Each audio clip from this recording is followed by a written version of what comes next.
Hello all, welcome back to my channel. ఈ వీడియోలో మనం మా ట్యుటోరియల్‌లోని అసైన్‌మెంట్ 2ని సాల్వ్ చేద్దాం. ఆల్రెడీ మనం కాలిక్యులేటర్ ప్రోగ్రామ్‌ని క్రియేట్ చేసాం కదా!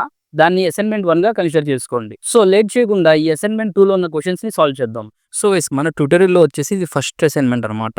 ఇలాంటివి మన కోర్స్ మొత్తంలో కలిపి ఒక 5, 6 అసైన్‌మెంట్స్ ఉంటాయి. ఈ అసైన్‌మెంట్స్ ఎందుకంటే మనం జస్ట్ వీడియోస్ చూస్తేనో లేకపోతే ఒకసారి ప్రాక్టీస్ చేస్తేనో సింటాక్సెస్ మనకో టెక్నాలజీ వచ్చేదనమాట. సో, ఇలాంటి అసైన్‌మెంట్స్ తీసుకొని మీరు సాల్వ్ చేస్తూ ఉంటే మీకు ఇంకా క్లారిటీగా అర్థమవుతాయి కాన్సెప్ట్స్ అనేవి. ఓకేనా?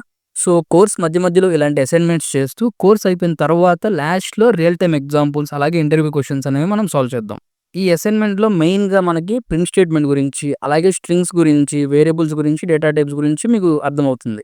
సో, అసైన్‌మెంట్ స్టార్ట్ చేసే ముందు మీకు ప్రింట్ స్టేట్‌మెంట్ గురించి, అలాగే సింగిల్ కోట్స్, డబుల్ కోట్స్ గురించి కొంత ఎక్స్‌ప్లెయిన్ చేస్తాను.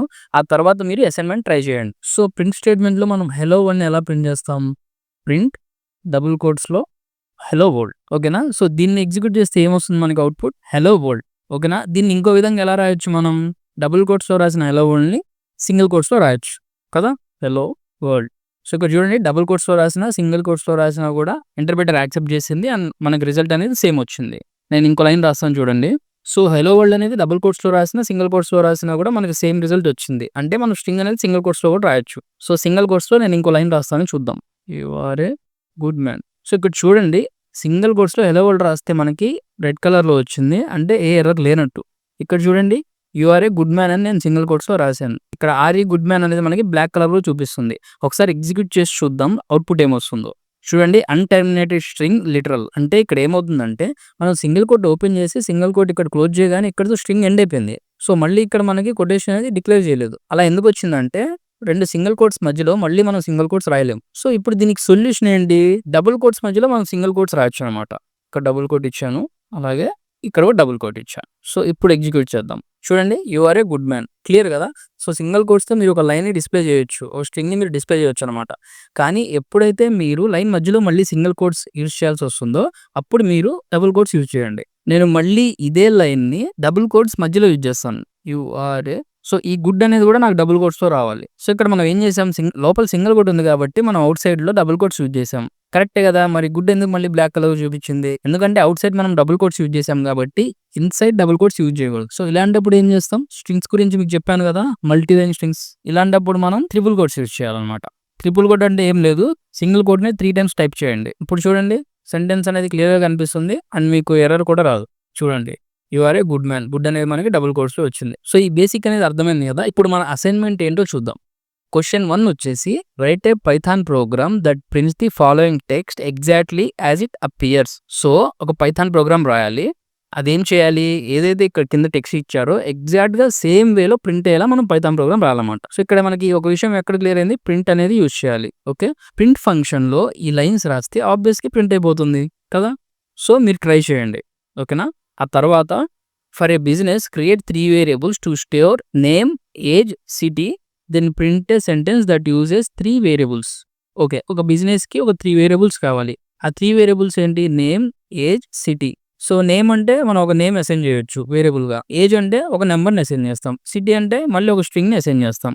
సో, నేమ్, ఏజ్, సిటీ అనే ఒక 3 వేరియబుల్స్ మనం డిక్లేర్ చేయాలి. డిక్లేర్ చేసి వాటికి వాల్యూస్ అసైన్ చేసుకోవాలి.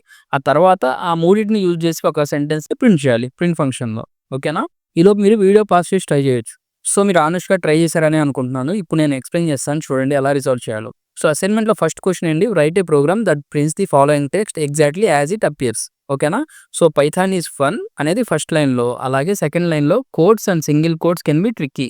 ఈ కోట్స్ అనేది డబుల్ కోట్స్‌లో ఉంది. సింగిల్ కోట్స్ అనేది సింగిల్ కోట్స్‌లో ఉంది. సేమ్ ఎగ్జాక్ట్‌లీ అలానే ప్రింట్ చేయాలన్నమాట. సో, దానికి నేనేం చేస్తాను 2 ప్రింట్ స్టేట్‌మెంట్స్ తీసుకొని ఎగ్జాక్ట్‌లీ ఎలా ఉందో అలా టైప్ చేసి ప్రింట్ చేస్తాను. అంతే కదా! చూడండి.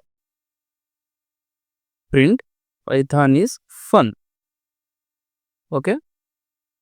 సో, ఫస్ట్ మనకి ఏ లైన్ కావాలి? Python is fun. ఇది ప్రింట్ అవుతుందా? అవుతుంది. Python is fun. So, next లైన్‌లో మనకేం కావాలి? ప్రింట్ ఇక్కడ చూడండి కోట్స్ అనేది డబుల్ కోట్స్‌లో ఉంది అండ్ సింగిల్ కోట్స్ అనేది సింగిల్ కోట్స్‌లో ఉంది. సో, మనకి లైన్ మధ్యలో సింగిల్ కోట్స్ ఉన్నాయి కాబట్టి స్టార్టింగ్‌లో, ఎండింగ్‌లో సింగిల్ కోట్స్ యూజ్ చేయలేం. అలాగే లైన్ మధ్యలో డబుల్ కోట్స్ ఉన్నాయి కాబట్టి స్టార్టింగ్‌లో, ఎండింగ్‌లో మనం డబుల్ కోట్స్‌ని కూడా యూజ్ చేయలేం. సో, ఇప్పుడు మనం ఏం యూజ్ చేయొచ్చు ఆ లెక్కన? ట్రిపుల్ కోట్స్‌ని యూజ్ చేయొచ్చు. ఓకేనా? సో, నేను ఈ లైన్ డైరెక్ట్‌గా ట్రిపుల్ కోట్స్‌లో రాస్తాను. సో, చూడండి ఏ లైన్ అయితే మనం ప్రింట్ చేయాలో దాన్ని నేను సింపుల్‌గా ట్రిపుల్ కోట్స్‌లో రాసుకున్నాను. ఓకేనా? ఇప్పుడు రన్ చేసి చూద్దాం. Python is fun quotes and single quotes can be tricky. ఓకేనా, మనకు రావాల్సిన అవుట్పుట్ వచ్చేసింది. సో నేను ఇక్కడ ట్రిపుల్ కోట్స్ యూజ్ చేయాలనుకోవట్లేదు, మనకు అనిపించింది ఎందుకో. మరి ఏం చేయొచ్చు? సో ట్రిపుల్ కోట్స్ యూజ్ చేయను అని మీరు అనుకుంటే ట్రిపుల్ కోట్స్ సింపుల్గా తీసేసి దాని ప్లేస్లో డబుల్ కోట్స్ పెట్టండి. డబుల్ కోట్స్ పెడితే అవుట్పుట్లో మనకి ఎర్రర్ వస్తుంది కదా అంటే, రాకుండా ఏం చేయాలో ఇప్పుడు చూద్దాం. డబుల్ కోట్స్ ఉన్నాయి, డబుల్ కోట్స్ పెట్టేసాం. ఇక్కడ కోట్స్ అనేది మనకి ఎర్రర్ చూపిస్తుంది. ఎందుకు చూపిస్తుంది? లైన్ మధ్యలో డబుల్ కోట్స్ ఉన్నాయి కాబట్టి. సో ఏం చేస్తున్నాం అంటే, ఎక్కడైతే మనం లైన్ మధ్యలో లోపల డబుల్ కోట్స్ పెట్టామో దాని ముందు బ్యాక్ స్లాష్ అనేది టైప్ చేయండి. బ్యాక్ స్లాష్ ఎక్కడ ఉంటుంది? కీబోర్డ్లో ఎంటర్ కీ పైన బ్యాక్ స్లాష్ ఉంటుంది, అది టైప్ చేయండి. ఓకేనా, ఇక్కడ కోడ్స్ ముందు, అలాగే ఇక్కడ. సో ఇప్పుడు చూడండి, ఎర్రర్ ఏం చూపించట్లేదు. అలాగే మనం ఒకసారి రన్ చేసి చూద్దాం. సో ఏ ఎర్రర్ లేకుండా మనకు అవుట్పుట్ అయితే వచ్చింది. Python is fun, codes and single codes can be tricky. Clear కదా? బట్ ఇప్పుడు నాకు ఇంకొక ఐడియా వచ్చింది. ఇక్కడ నేను ప్రింట్ ఫంక్షన్ని 2 టైమ్స్ యూజ్ చేస్తున్నాను. నేను ఎందుకని ప్రింట్ ఫంక్షన్ని 2 టైమ్స్ యూజ్ చేయాలి? ఎందుకని ఒకసారి యూజ్ చేయకూడదు? అది కూడా ట్రై చేద్దాం. సో సింపుల్గా ఈ పైథాన్ ఈజ్ ఫన్ అనేది కాపీ చేసి ఇక్కడ పేస్ట్ చేసుకుందాం. ఓకేనా, సో ఈ లైన్ తీసేస్తున్నాను. ఇప్పుడు చూడండి, Python is fun, codes and single codes can be tricky. So నాకు రావాల్సిన అవుట్పుట్ నేను ఒకే ప్రింట్ ఫంక్షన్ రాశాను కదా. సో స్టార్టింగ్లో డబుల్ కోట్, ఎండింగ్లో డబుల్ కోట్ ఇచ్చాను, మధ్యలో కూడా డబుల్ కోట్ ఇచ్చాను. బ్యాక్ స్లాష్ ఇవ్వడం వల్ల మనకి ఎర్రర్ ఏం రావట్లేదు. రన్ చేద్దాం. సో ఇక్కడ చూడండి, ఎర్రర్ అయితే రాలేదు. But Python is fun, codes and single codes can be tricky అనేది ఒకే లైన్లో వచ్చింది. మనకి ఇక్కడ క్వశ్చన్లో ఎలా రావాలి? 2 లైన్స్లో రావాలి కదా. మనకు 2 లైన్స్లో కావాలి అవుట్పుట్ అనేది, ఎగ్జాక్ట్లీ యాజ్ ఇట్ అపియర్స్ అని క్వశ్చన్లో అడిగారు. సో 2 లైన్స్లో రావాలి. మనమేమో లేజీగా ప్రింట్ ఫంక్షన్ ఒక లైన్లో రాసేసాం, అదేమో ఒకసారి ప్రింట్ అవుతుంది. సో ఇలాంటప్పుడు బ్యాక్ స్లాష్ ఎన్ అనేది యూజ్ చేయొచ్చు. బ్యాక్ స్లాష్ ఎన్ అనేది ఏం చేస్తుందంటే, లైన్ ఎక్కడి వరకు అయితే ఉందో అక్కడతో ఆ లైన్ని బ్రేక్ చేసి మనం బ్యాక్ స్లాష్ ఎన్ తర్వాత ఏదైతే లైన్ రాసామో దాన్ని నెక్స్ట్ లైన్లో ప్రింట్ చేస్తుంది అనమాట. ఓకేనా, బ్యాక్ స్లాష్ ఎన్. సో ఇప్పుడు రన్ చేద్దాం. చూడండి, పైథాన్ ఈజ్ ఫన్, ఇక్కడ బ్యాక్ స్లాష్ ఎన్ ఉంది. సో లైన్ ఇక్కడతో బ్రేక్ అయ్యి codes and single codes can be tricky అనేది మనకి నెక్స్ట్ లైన్లో ప్రింట్ అయింది. సో క్లియర్ కదా? సో ఇలా మనం క్వశ్చన్ 1 అయితే రిజాల్వ్ చేయొచ్చు. సో మీకు డౌట్ రావచ్చు, మనం 2 ప్రింట్ ఫంక్షన్స్ యూజ్ చేసి రిజాల్వ్ చేసినప్పుడు కూడా సేమ్ అవుట్పుట్ వచ్చింది, ట్రిపుల్ కోట్స్ యూజ్ చేసినప్పుడు కూడా సేమ్ అవుట్పుట్ వచ్చింది. ఇక్కడ బ్యాక్ స్లాషెస్ యూజ్ చేసాం, అలాగే బ్యాక్ స్లాష్ ఎన్ కూడా యూజ్ చేస్తాం, ఇప్పుడు కూడా సేమ్ అవుట్పుట్ వచ్చింది. సో వీటిలో ఏ అప్రోచ్ కరెక్ట్ అని మీకు డౌట్ రావచ్చు. అంటిల్ అండ్ అన్లెస్ మనకు కావాల్సిన అవుట్పుట్ వచ్చేంత వరకు మనం ఎలాంటి అప్రోచ్ వాడాలన్నా కూడా కరెక్టే. సో మీరు ఇంకా ఏ అప్రోచెస్తో దీన్ని రిజాల్వ్ చేయగలరో ట్రై చేయండి.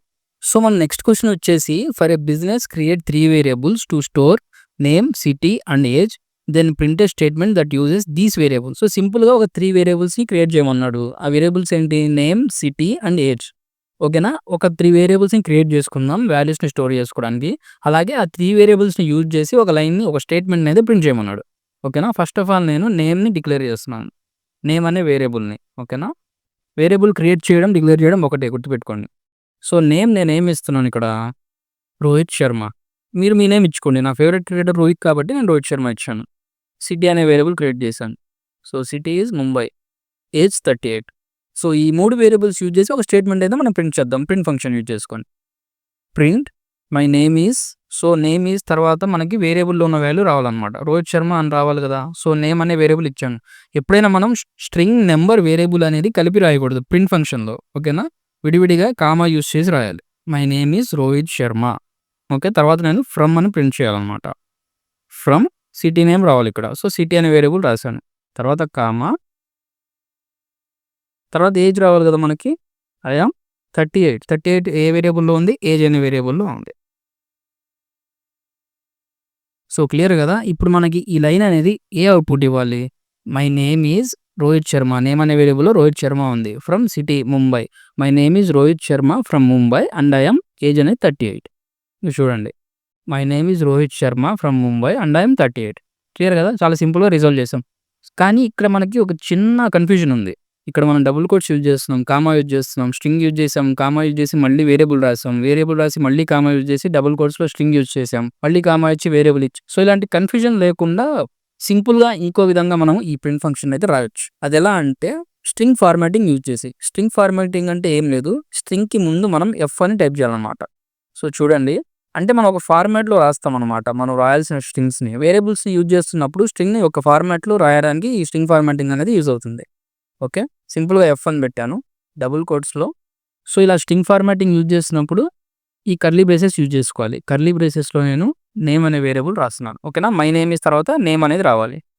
సింపుల్గా స్పేస్ ఇచ్చేసి ఫ్రమ్, మళ్ళీ కర్లీ బ్రేసెస్లో సిటీ తర్వాత అండ్ ఐఎమ్ కర్లీ బ్రేసెస్లో ఏజ్. అర్థమైంది కదా. జస్ట్ మనం స్ట్రింగ్కి ముందు డబుల్ కోట్స్కి ముందు స్టార్ట్లో ఏదైతే డబుల్ కోట్ పెట్టామో దానికి ముందు ఎఫ్ అని పెట్టాము. తర్వాత డబుల్ కోట్స్లో మనం రాయాల్సిన స్ట్రింగ్ అంతా రాసేసాము. మధ్యలో ఎప్పుడైతే వేరియబుల్స్ని మనం రాస్తున్నామో వాటిని కర్లీ బ్రేసెస్లో పెట్టాం. ఓకే, ఇప్పుడు అవుట్పుట్ చూద్దాం. My name is Rohit Sharma from Mumbai and I'm 38. Clear కదా. ఈ విధంగా మన ముందున్న ప్రాబ్లమ్స్ని మనం డిఫరెంట్ అప్రోచెస్తో ప్రోగ్రామింగ్లో రిజాల్వ్ చేయొచ్చు. సో ఇది బేసిక్ అసైన్మెంట్ అనమాట. నెక్స్ట్ మనకి అసైన్మెంట్ 2లో ఇంకొంచెం అడ్వాన్స్ ప్రాబ్లమ్స్ అయితే రిజాల్వ్ చేద్దాం. ఓకేనా. సో ఇలా అసైన్మెంట్ చేస్తూ ఉంటేనే మన ప్రోగ్రామింగ్ నాలెడ్జ్ అనేది ఇంప్రూవ్ అవుతుంది. ఈ అసైన్మెంట్స్ మాత్రం అసలు మిస్ అవ్వద్దు. సో గైస్, మీరు ఇలాంటి అసైన్మెంట్స్ ని సాల్వ్ చేస్తూ ఉంటే పైథాన్ లో ఎక్స్పర్ట్స్ అయిపోతారు. నెక్స్ట్ వీడియోలో మనం అసైన్మెంట్ 3ని సాల్వ్ చేద్దాం. ఈ వీడియో మీకు యూస్ఫుల్ అనుకుంటే లైక్ చేయండి, మీ ఫ్రెండ్స్ తో షేర్ చేయండి. మీకు ఎలాంటి డౌట్ ఉన్నా కామెంట్ సెక్షన్ లో కామెంట్ చేయండి. అలాగే ఇలాంటి టెక్నాలజీ వీడియోస్ కోసం మన ఛానల్ ని సబ్స్క్రైబ్ చేసుకొని సపోర్ట్ చేయండి. ఇలాంటి యూస్ఫుల్ కంటెంట్ కోసం stay tuned to Indian tech traveller.